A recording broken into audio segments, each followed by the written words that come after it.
ICI, walang pangil. Lumabas yung ICI 94, EO 94. Walang budget. Okay. Kumbaga, lumabag ka sa gera, solve mo yung problema, hindi ka naman binigyan ng armas. Ano nangyari sa'yo? Hindi nakatiwangwang ka. You cannot defend yourself. You have no powers. Mag-imbita ka kung ayaw pumunta. Wala ka nang magagawa. You don't even have subpoena powers. Kiko Barzaga, suspended na. Recommends the imposition of the penalty of 60 days suspension from office without the benefit of salaries and allowances during the period of suspension, with a stern warning that repetition of similar misconduct will result to a more severe disciplinary action. To all the members of the House of Representatives, that as trustees of the people, we are expected to conduct ourselves in a manner that would reflect the dignity of our position in society and in public service. Let us be more circumspect in our acts and words and be mindful of the high standards of propriety required of us as legislators. Maraming salamat, Mr. Speaker. ICI, patay na raw. Yung sabi ko kasi, the ICI will look like a washing machine of Malacanang. So sabi niya, not only washing machine but a punching bag. Yeah. Yung ICI law, kung magpapasa yun, it will provide powers of coercive powers to the Kasi commission. wala silang powers to subpoena. Ngayon wala yun, parang iniimbita lang nila eh. So kung wala silang stop, ang maasa sila sa DOJ. So kung hindi gumalaw yung DOJ, wala silang magagawa. Third, wala silang pondo. Sabi nga, nanghihiram lang ng computer. Pangapat, wala silang immunity. They are prosecuting powerful people. Kung magkamali sila, magkaroon sila ng lapses, so baka bandang uli, sila pa yung mademanda. So dapat talaga may immunity. I don't think that ICI now is truly independent. I would like to correct myself. It's not yet dead, but it's in the ICU. ICI is in the ICU. Kumusta? I'm Ulysses or Avor Joseph and welcome to News Item Worthy Recap Weekly Edition number 132. We have tons of covered since last week, so skip to the chances provided if it piques your interest. Rogelio Singson nag-resign. ICI, wala ng pangil. Nakausap po ako isang miyembro ng ICI. Siya po ay nawawala na ng pag-asa. Kung siya po ay magre-resign dahil sa kakulangan ng kanilang ng poder, lalo pong mawawala na ng tiwala ang ating mga mamayan. Anong mangyayari kung patse-patse, kulang-kulang, limitado ang kapangyarihan at minadali ang ginawang isang independent commission kuno para maging mukhang faux anti-corruption spiel ang mga pinaggagawa mo for the last few years? Lumabas yung ICI 94, EO 94. Walang budget. Okay. Kumbaga, lumabag ka sa gera, solve mo yung problema, hindi ka naman binigyan ng armas. Ano nangyari sa'yo? Hindi nakatiwangwang ka. You cannot defend yourself. You have no powers. Kaya sa mga nakikipagsabwatan upang kunin ang pondo ng bayan at nakawin ang kinabukasan ng ating mga mamamayan, mahiya naman kayo sa inyong kapwa Pilipino.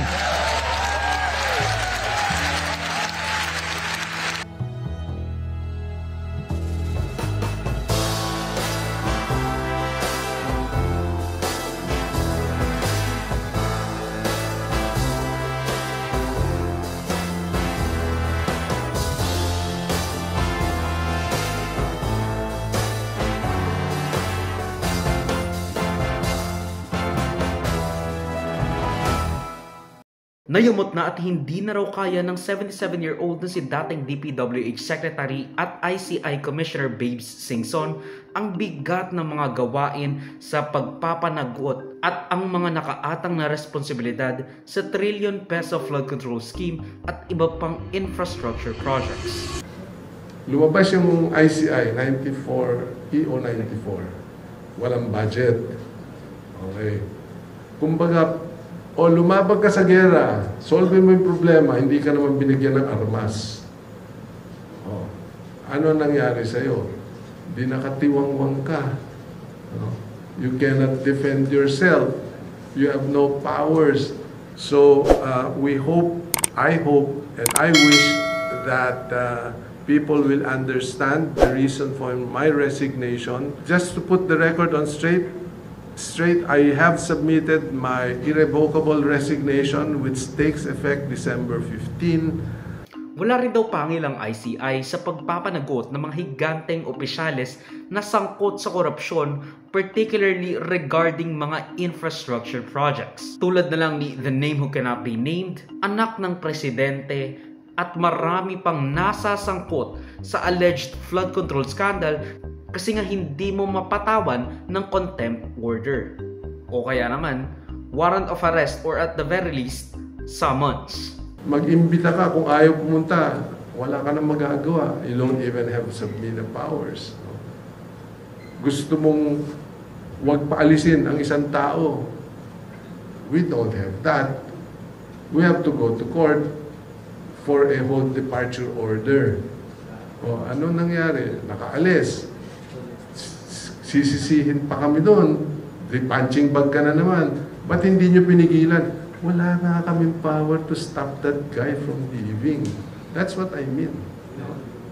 Naalala nyo ba yung sinabi ni Representative Egay Arice na walang pangil ang ICI at mayroon pa ngang isang miyembro nito na gusto raw mag-resign dahil ni contempt powers nga wala sila. Kung kahit ko po na magpasa tayo sa lalong madaling panahon ng isang batas na magpapalakas sa Independent Commission for Infrastructure, ICI, na itinatag ng ating Pangulo. Nakausap po ako isang miyembro ng ICI. Siya po ay nawawala na ng pag-asa. Kung siya po ay magre-resign dahil sa kakulangan ng kanilang ng poder, lalo pong mawawala na ng tiwala ng ating mamamayan. Sabi niya po that without contempt powers, we might as well just task the NBI and the Ombudsman to do the investigation. Hinihingi natin sa ating Pangulo na i-certify ito. At kung kinakailangan natin mag-special session, gawin po natin ito. Kaya nga marami sa minorya sa House of Representatives pinupush na gawin talagang tunay na independent with a budget ang ICI. Para naman hindi matulad sa ICI ngayon na marami ang nagsasabi na independent ba yan? Bakit hindi napapatawan or nare-refer ang kaso ni Romualdez, ni Sandro Marcos at ni BBM? If I remember right, asking me what happens to the bill that we filed together with Representative De Lima and Chel Jokno regarding the legislated ICI. Ito po yung ICAIC, Yeah, tama po? Okay. Tama. The ICI will look like a washing machine of Malacanang. So sabi niya, not only washing machine but a punching bag of the OP without proper support. Kasi yun ang inaangal niyan. Talagang alam mo yung ICI law, kung maipapasa yon, it will provide powers of coercive powers to the Kasi commission. wala silang powers to subpoena. Ngayon wala yun, parang iniimbita lang nila. So kung wala silang stop, ang maasa sila sa DOJ. So kung hindi gumalaw yung DOJ, wala silang magagawa. Third, wala silang pondo. Sabi nga, nanghihiram lang ng computer. Pangapat, wala silang immunity. They are prosecuting powerful people. Kung magkamali sila, magkaroon sila ng lapses, so baka bandang uli, sila pa yung mademanda. So dapat talaga may immunity. I don't think that ICI now is truly independent. I would like to correct myself. Na it's not yet dead, but it's in the ICU. ICI is in the ICU. Kung makakapag-isip ang ating Pangulo, isa-certify niya ito, then we can pass the law, then kasi dun sa law, dinagdagan namin from 3 to 5 members, subsume yung 3 members, tapos yung 1 from the academy and 1 from the NGO. NGO, baka sakali. Nagde-deny pa kayo na wala raw gustong mag-quit. Ngayon pa lang, ilang buwan pa lang ang nakakalipas since na-start or na-establish ang ICI. Dalawa na sa tinalagang mamumuno sa ICI ang magre-resign. Una si Baguio Mayor Benji Magalong at ngayon naman si Babes Singson. I don't have authority over the PNP. Kailangan ko sila, di ba? As investigator. Kailangan ko, I cannot do it alone. Thousands of cases yan. Ako, naniniwala pa rin ako na magiging maayos pa rin yan. Nandiyan naman sila, Secretary Babes, Secretary, sa tingin ko, basta tuloy-tuloy lang investigasyon. Nung nandun naman kami, wala namang pressure actually. Nakapagtataka lang bakit biglang ayaw ko mag-imbestiga. Lamir, nag-a-attend naman ako ng hearing. Wala akong nakikitang pinagtatakban doon, no? Kaya nakikita kong, kumbaga, may anomalya. Wala. Malalaman ko naman eh. Ako talaga, nagsusumikap kaming tumulong para talagang makulong. Kailangan may makulong eh. Mm-hmm. At hindi lang dapat si Saldico makulong dito. Well, Can you name names? Isa na dyan siguro si Speaker Romualdez na dapat makulong dyan. Kasi imposibleng hindi niya alam kung anong ginagawa ng tao niya. Napaka-imposible. Tatalino ng mga yan. Kaya nga sila naging congressman, kaya nga sila naging speaker. Tapos nagmamaang-maangan sila na wala silang ginawa. Pero ano nga ba ang papel ni Rogelio Singson sa Independent Commission for Infrastructure? Well, unang-una sa lahat, dati siyang DPWH Secretary ni dating Presidente Pinoy, so alam niya ang pasikot-sikot sa procurement at bidding processes. Bale, veteran na siya sa ganyang bagay, lalo na't may magandang reputasyon siya sa DPWH na may technical expertise. Meron pa nga raw siyang flood control master plan na iniwan para sa papalit sa kanyang DPWH Secretary na si now Senator Mark Villar, which resulted in a couple trillion pesos na malamang sa malamang walang malinaw na plano, substandard o guni-guni lang. The total master plan for flood control for the 18 major river basins, kala nyo 18 lang yon, but the 18 major river basins cover 63 provinces nationwide. No? Pag sinabi mo Pampanga River Basin, ilang probinsya sakop niyan? Nueva Ecija, Tarlac, Bulacan, Pampanga, all the way to Manila Bay. So hanggang part of Metro Manila. So when I say 18 major river basins, it covers 63 provinces. Yun ang kinsasama ng loob ko. The cost of the budget allocated for flood control, nakawin na nila yung iba. No? 1.7 trillion was allocated for flood control alone during the last 10 years, 2016 to 2025. Those 18 major river basins could have been implemented over a 3-4 year period for only 800 to 900 billion pesos. Hindi ba sa kasamaan loob natin dun? Kalahati lang mansanan yan, ginamit nila ng tama, di nasolve yung problema on flooding. Kasi nga, ang sabi ng kasalukuyang Malacanang, wala raw silang natanggap from Mark na tahimik lang na master plan ng flood control na galing daw kay Babe Singson sa administrasyon ni Pangulong Aquino. Aquino admin left a 351 billion peso flood control master plan, but that succeeding governments never acted on it po. Nadinig po rin natin yan at tinanong po din natin si Secretary Bonoan kung na-turn over ba itong mga sinasabing master plan. Sa kanyang pagkakaalam at sinabi po sa atin kanina ay wala rin po siya natanggap. Ivy, walang natanggap na turnover mula kay then Secretary DPWH Secretary Mark Villar, si Secretary Bonoan.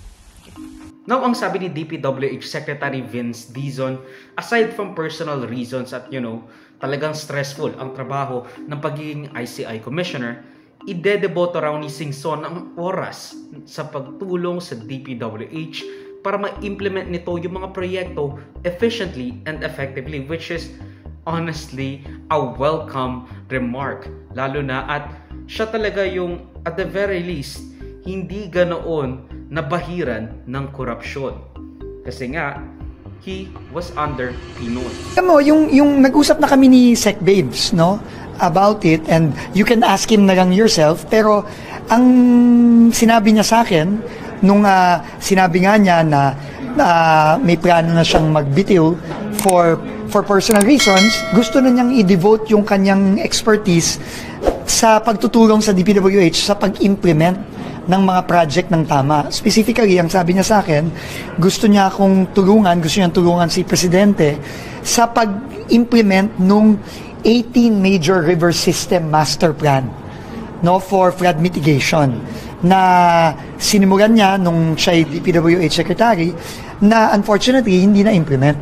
No, so specifically sinabi niya sa akin, sinabi din niya alam ko sa ating Pangulo, na yun ang gusto talaga niyang ibigay ang kanyang expertise, lalo na ngayon na ibigay na niya yung kanyang expertise sa ICI. Pero ito, tanong ko lang, sa dinami-dami ng mga nasangkot na personalidad na napa-attend nila sa hearing ng ICI, sa dinami-rami ng mga kasong nire-refer nila sa ombudsman, bakit niya sinasabi na wala pa ring pangil ang ICI? Kasi di ba, ang dami mo nang na-refer sa ombudsman. Ito po yung mga findings namin at i-recommend namin na kasuhan nyo itong mga taong ito. Kasi ito yung mga ebidensya na nakalap namin. So, akala ko ba walang pangil ang ICI? Marami silang napakulong. Is it because alam nilang parang wala talagang big fish na makukulong? Probably something na malapit sa taas. Like Romualdez or Sandro Marcos or Lucas Bersamin or another Lucas Bersamin, Pangandaman, Marcos, or who knows even anymore. Kumbaga, wala silang pangil kasi nga si Marcos din ang naglagay sa kanila dyan. At you know, you cannot bite the hand that feed you. Pero isipin mo yun, wala pang 2 to 3 months, nag-quit na yung dalawa sa mga inappoint na miyembro ng komisyon.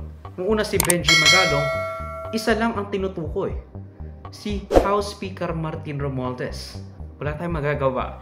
As long as mahina ang ICI, as long as hindi talaga siya tunay na independent, wala tayong magagawa. Lalo na at napakalaki ng tambak na kailangan nilang linisin o imbestigahan para malaman kung sino-sino nga ba yung mga ikukulong na kurakot, yung mga kakasuhan ng graft, ng plunder, ng malversation of public funds, or even perjury. Congress Meow Kiko Barzaga suspended ng Kamara. Anong mangyayari kung binoto ng tao ang isang political dynasty heir with some kind of probably meant with a very unserious and a happy-go-lucky media presence? You know, like me. The committee finds Respondent Representative Kiko Barzaga of the 4th District of Cavite guilty of disorderly behavior by violating Section 141A Rule 20 of the Rules of House of Representatives, 4C of RA 6713, or the Code of Conduct and Ethical Standards for Public Officials and Employees, and by engaging conduct unbecoming of a member of the House, and recommends the imposition of the penalty of 60 days suspension from office without the benefit of salaries and allowances during the period of suspension, with a stern warning that repetition of similar misconduct will result to a more severe disciplinary action. In addition, Mr. Speaker, the committee recommends that the Respondent Barzaga be directed to remove all 24 social media posts subject of this case within 24 hours from adoption of this report in the plenary. Siguro isipin nyo, etong parang hindi siya serious, di ba? Yung mga taga-Etivac siguro ang bumoto. To which, you're right. Girl, alam ko ikaw ay taga-Dasma at gusto mong mapaganda, kaya sa darating na botohan, put si Barzaga. Alam ko ikaw ay taga-Dasma at gusto mong mapaganda, kaya sa darating na botohan, put si Barzaga. Buboto ako, gusto ko Barzaga. Buboto ako, gusto ko Barzaga. Sa darating na botohan, put si Barzaga. Prince of Dasma, siya si Kiko Barzaga.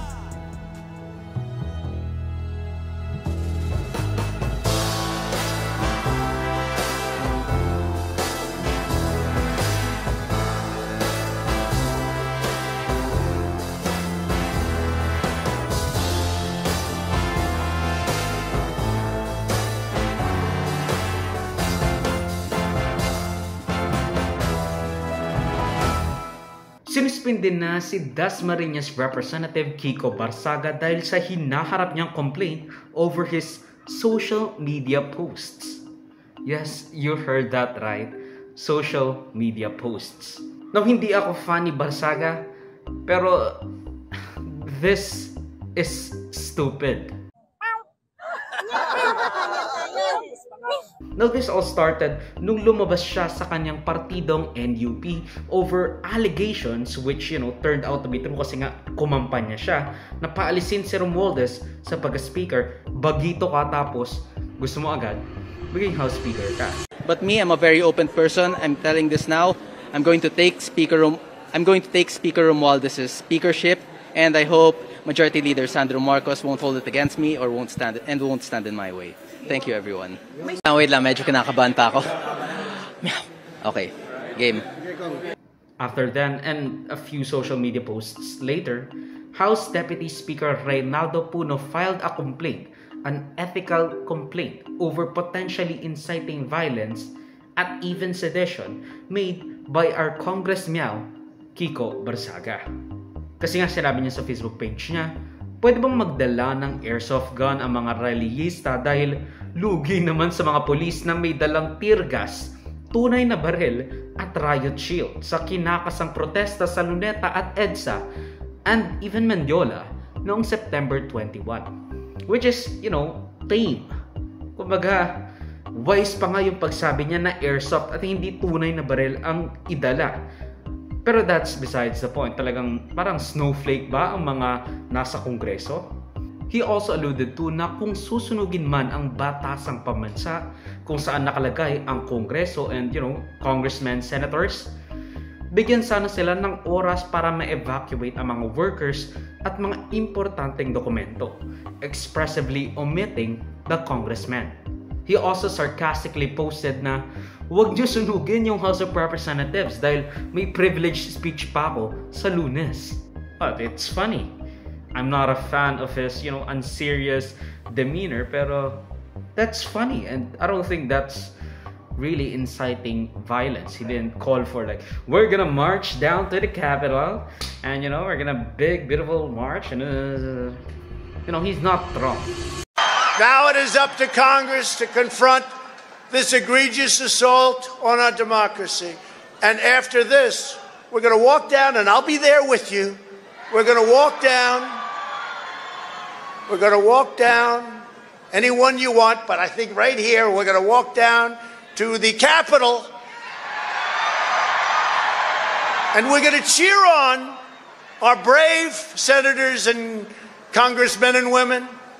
And we're probably not going to be cheering so much for some of them. Because you'll never take back our country with weakness. You have to show strength and you have to be strong.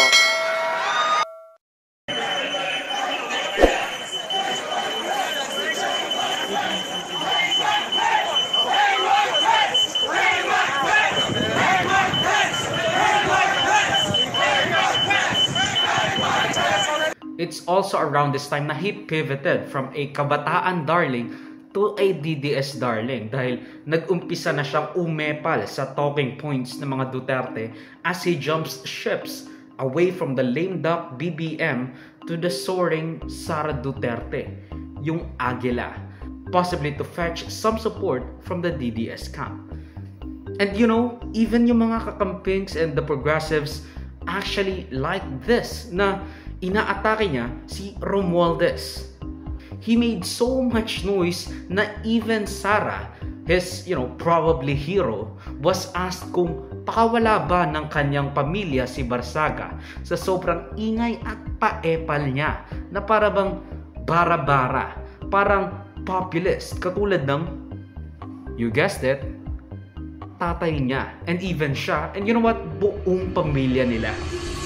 Ang example ko na lang dito ay, unang-una, yung mga magulang niya, hindi Uniteam yun si Kiko Barsaga Uniteam. Hindi yan nakikinig sa mga magulang niya, ibig sabihin. Diba? So bakit yan makikinig kay Sara Duterte?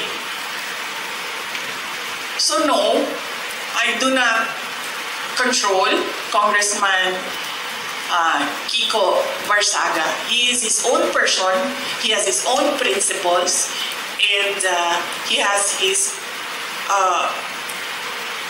own free will. He had the support of the vaguely political progressives noon. Pero dahil sa kakengko yan, pagsama sa Forbes Park rally, kaso nga lang mali siya nang napuntahang subdivision, na diretsahang organisado ng Duterte supporters, which is expressively and only criticized Marcos. Kasi nga, yung mga Duterte supporters ayaw sumama nung September 21 protest kasi nga binabash din nila si Sara over the confidential funds and yara.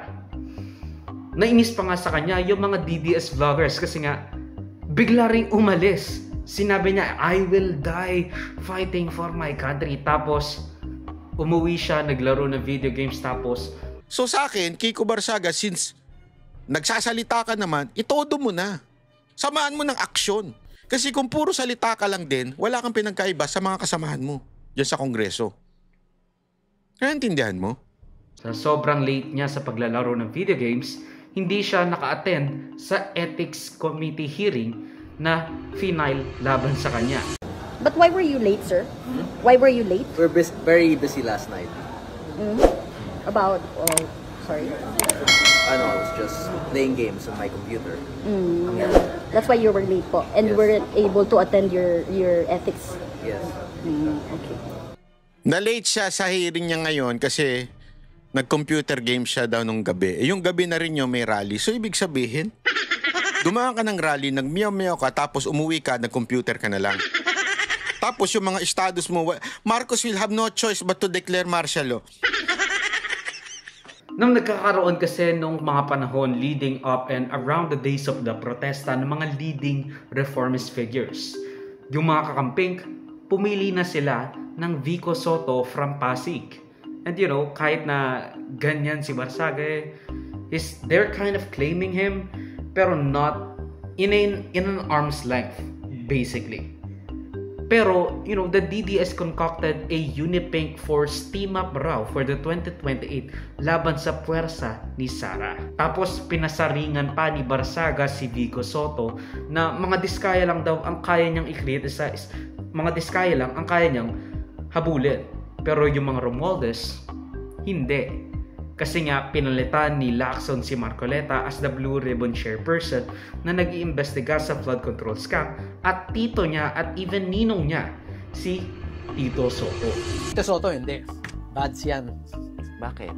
Well, he's very loyal to Romualdez. And that's all I have to say. No more comments on Vico Soto. Medyo nagalit na siya. Baka mamaya may sabina na ako. Biglang makukulong na si Miao Miao. Dating sa akin kasi, para bang kauupo ko pa lang, gusto nila i-antagonize ko yung House. Bakit daw ako sumusunod kay Martin? Hindi naman ako sumusunod kay Martin. Pinagbibigyan ko yung request ng mga congressman na hindi naman illegal. At hindi violative of any rule of the Senate or any rule of law. Ang iniiwasan natin is yung may kakausap sa kanya. Ang feeling ko, they wanted me to start on the wrong foot. Awayin ng House at pagbigyan itong immunity ng Diskaya. Ano itsura ng Senado? Kaya nga kami nagpalitan dahil nga nag-aalala kami sa reputasyon at integridad ng Senado. Correct. Diba? Pagkatapos, ganun ang gagawin nila. Kasi nga, ang sinasabi nila, kaya pinalitan si Chis Escudero kasi nga si Marcoleta malapit na kay Romualdez. Or the very least, the Diskayas have expressively put Romualdez and Zaldico in the spotlight. Mr. Chair, sinabi ko na sa iyo, the interest of this committee is the impartiality, the objectivity. Saan mo kayo magbibigay ng opinion? Why did you choose, for example, Bryce over to this guy? My opinion. You cannot question my opinion. Outside of this hall, you cannot question my opinion. I am questioning your opinion because you are the chairman of this committee, Mr. Chair. What's your opinion? Ang mangyayari nito, so, mas credible si Bryce kaysa Diskaya. Bakit gano'n? Why are we trying to prejudge this? Why are you so protective of the Diskayas? Why are you so protective? I am not protecting them. Mabuti sinabi mo yan, Mr. Chair. Pwede ba nating i-record ito? Tapos, biglang nagkaroon ng kudeta sa Senado. So ang sinasabi ni Barsaga, kaya lang naman napunta dyan si Tito Soto is kasi nga pinoprotektahan si Romualdez. At hindi kakalabanin ni Vico Soto si Romualdez kasi nga nakasalalay ang pangalan at posisyon ni Senate President Tito Soto sa approval daw ni Romualdez. Lalo na ngayon at parang pinoprotektahan na ni Marcoleta ang mga Diskaya. Nabaling ang inspirasyon ng mga DDS from Vico Soto to Baguio Mayor at dating vaccine czar ni Duterte na si Benjamin Magalong. Isa mo pa yung mga survey na lumalabas noon na nagsasabing may malaking tsansa at maliit na margin kung maglalaban si VP Sara Duterte na nadumihan na ng mga alegasyon ng korupsyon at ang napakalinis and reformist figure na si Vico Soto. Kumbaga, kalaban at mukhang magiging matinik at maliit ang margin ng paglalabanan ni Vico Soto at ni VP Sara Duterte. Tapos meron pa, sinabi pa ni Kiko Barsaga na dapat nang magsisid ang Mindanao at Visayas laban sa imperialistang Maynila at Luzon, mga Tagalog, mga Tangalog na inaagaw ang mga resources at yaman at taxes ng Visayas at Mindanao. My fellow citizens, corruption has killed the people of Cebu. The national government has stolen too much from the people. First, it was only money and our national pride. But now we have reached the point where our corrupt politicians are directly taking human lives as well. There is no more hope for the Marcos administration, which is why, alongside Mindanao, I will call upon the people of Cebu and the rest of Visayas to join our calls for secession. Instead of having your taxes and natural resources exploited by the elites of the National Capital Region, let us instead create an independent government that truly acts in service to the people. Let us create a future for Visayas and Mindanao that is decided by their own people, rather than one dictated by Marcos and his political allies. Join us in making a better government. God bless Luzon, and God bless the Republic of Visayas and Mindanao. Pero yun nga, ano yung sinasabi niyong imperialistang Maynila and all that stuff? Bakit nasa Maynila lang yung kind of progress? Kahit na mas malaki ang nakukuha ng Visayas at Mindanao kumpara sa binabayad nilang tax revenue. Kasi sinasabi nyo parang napag-iiwanan ang Visayas at Mindanao. Nakakalimutan ang Visayas at Mindanao. Pero kung titingnan nyo, mas malaki ang nakukuha ng Visayas at Mindanao, especially Mindanao, kumpara sa binabayad nilang tax revenue. Ang ibig sabihin, mas malaki ang binabayad ng NCR at mga karating lugar nito kaysa sa nakukuha nito sa gobyerno. Kung umalis man ang Visayas or Mindanao or both, ang kawawa ay ang Visayas at ang Mindanao.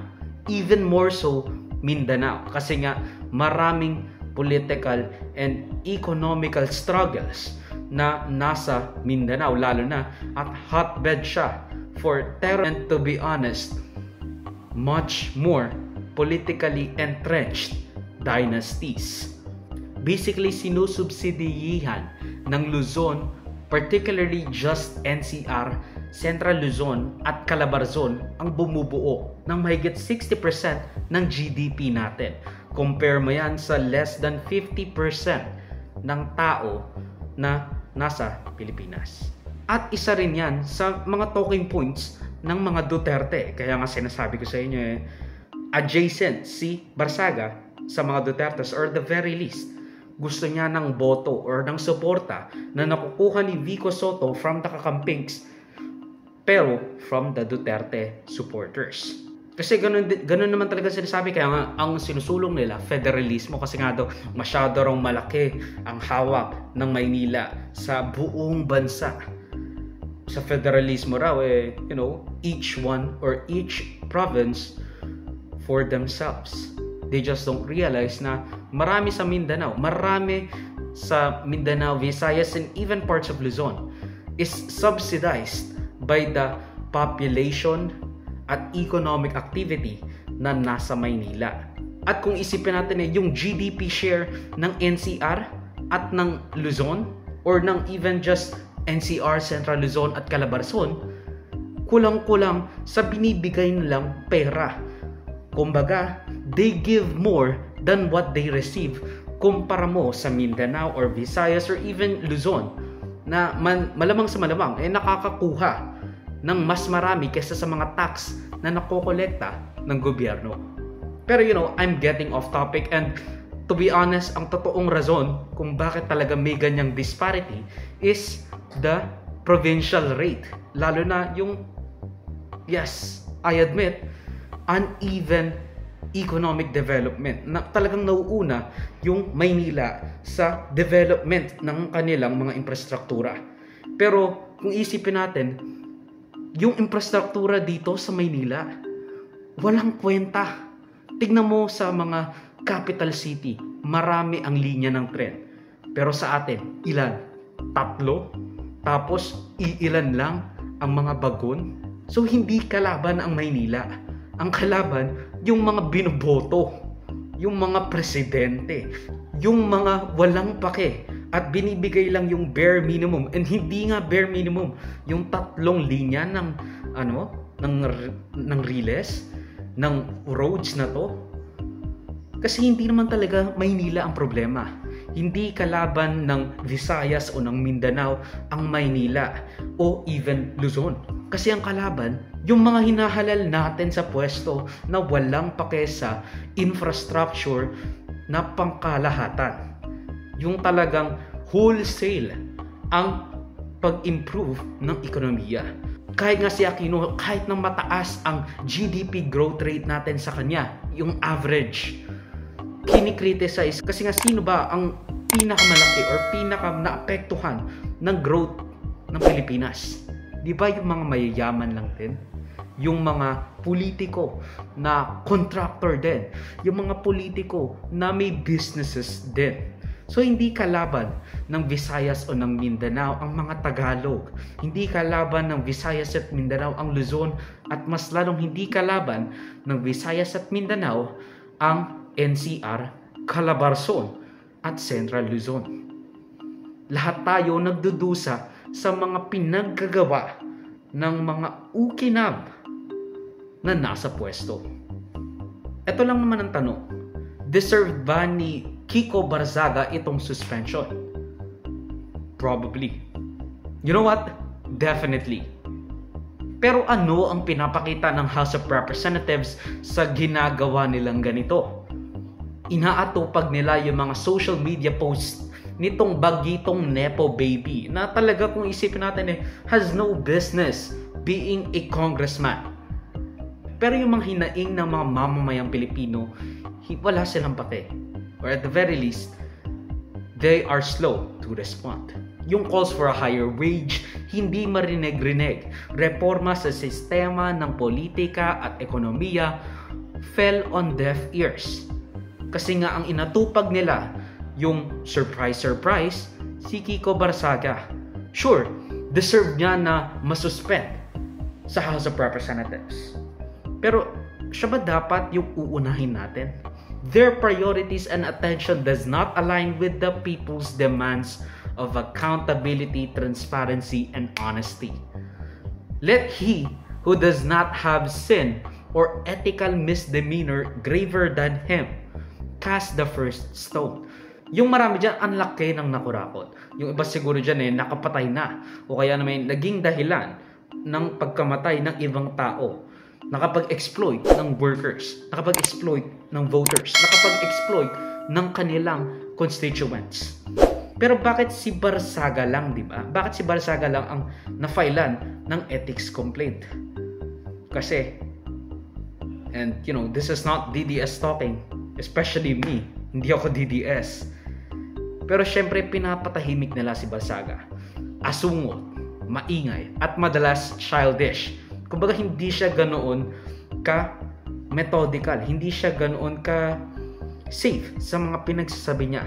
Kasi nga, bagito, Nepo baby pa. Yes, he is childish. He is unprofessional. His demeanor does not have the je ne sais quoi, the decorum befitting a congressman. But so does 75% of those in Congress. But if he is to be suspended, and I believe that, if the Congress deemed him to be needing suspension, I don't care. All I want is that I move that we set the same standard all across the board, lalo na sa mga open secrets at tinatagong lihim. Sooner or later, at least 75% dyan sa Kongreso ang mawawala. This is not a pro-Barsaga, nor is it pro-suspension. Pero ito sinasabi ko, this is not a pro-suspension, like fuck him. Pero also this is not, pro-Barsaga. Kasi kung titignan natin, yung mga pinagsasabi ni Barsaga, yung mga posts niya with the women's legs around his body, like, yes, he is definitely deserving of suspension kasi nga, he's a fucking weeb. He's a fucking gooner. Pero, is that really the most unethical thing? Kasi ilang beses pa lang ba nasa-censure o na sususpende ang isang kongresista despite the scandal-ridden House of Representatives and even Senate? Bihira, and even rarer than a blue moon. He probably deserved the suspension. He is childish. He is unprofessional. Wala siyang je ne sais quoi, as I said earlier. Pero I move that we set the same standard all across the board, lalo na sa mga open secrets dyan sa House of Representatives at yung mga tinatagong lihim. Kasi sooner or later, kapag lahat ng yan na-filean natin ng suspension, sooner or later, at least 75% dyan sa Kongreso ang mawawala. At yan po iterposing news and worthy recap weekly edition for roughly the first week of December 2025. Mag-suggest some more topics and or corrections to the balitas if you feel I misrepresented them in any way. Salamat sa panonood mga kabayang of Vorme. Like, subscribe, and follow my links and socials on Vor Joseph that will be linked down below. So susunod muli, of course. Paalam.